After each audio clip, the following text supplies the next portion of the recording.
महाराष्ट्र राज्याचे विद्यमान मुख्यमंत्री देवेंद्र फडणवीस आणि त्यांचा पक्ष भारतीय जनता पार्टी हे अतिशय पुण्याईचं काम यांनी हाती घेतलं आहे.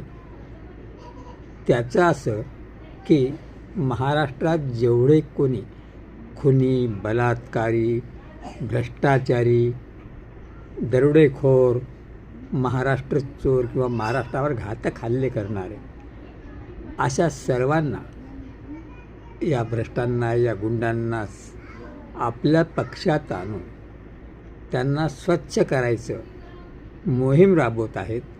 आणि विरोधी पक्षात किंवा अन्य पक्षात सगळी घाण साचलेली आहे, सगळे भ्रष्टाचारी आहेत, सगळे व्यसनी आहेत, सगळे खुनी आहेत, सगळे गुंड आहेत, त्यांना आपल्या पक्षात घेऊन स्वच्छ करण्याचं पुण्यकर्म या राज्याचे मुख्यमंत्री माननीय देवेंद्र फडणवीस व त्यांची पार्टी भारतीय जनता पक्ष करीत आहे.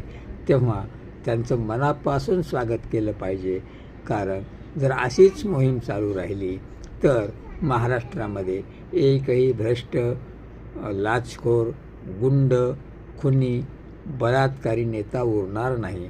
आणि त्या अनुषंगानं पुण्याईचं काम भारतीय जनता पक्षानं आणि मुख्यमंत्री देवेंद्र फडणवीसांनी राबविलं आहे.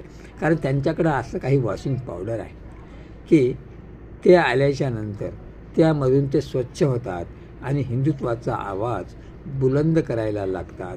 त्यासाठीच ही मोहीम माननीय मुख्यमंत्री देवेंद्र फडणवीस यांनी राबवली आहे.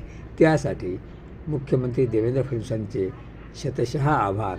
असेच आरोप करत चला, असाच ईडी CBIचा ससेमिरा लावत चला आणि आपल्या विरोधकांना आपल्यात सामावून घेऊन त्यांना हिंदुत्वाच्या दिशेने वाटचाल करायला लावा. आणि त्यांच्यातले सगळे किती मग 20, 22, 25, 30 जरी गुन्हे असतील, मकोकासारखे जरी असतील तरी देखील चालतील. पण त्यांचं शुद्धीकरण करण्याचं जे मशीन तुमच्याकडं आहे, त्यामुळं महाराष्ट्र जनतेच्या वतीनं मी तुमचे आभार मानतो.